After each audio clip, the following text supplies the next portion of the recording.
This is how I'm making sure that the skin tones in my photos are perfectly exposed now that I have false color directly in Lightroom.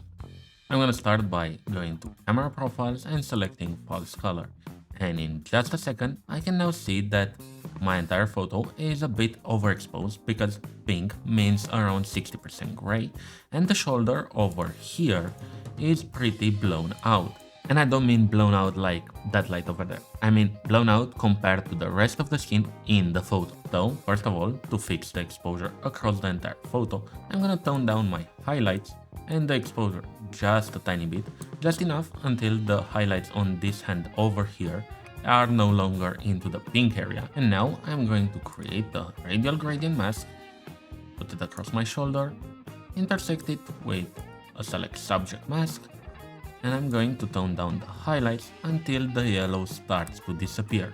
And now I can create one more mask, again a radial gradient. I'm gonna drag it across the bright side of the face, again intersect it with a select subject mask, and I can pull the exposure up to make sure that the highlights on the face in the photo are the brightest thing and that the viewer's attention are gonna be directed on the face. And now all that's left to do is scroll back to the exposure panel and turn off false color, and I got a much better exposure than the one that I started with.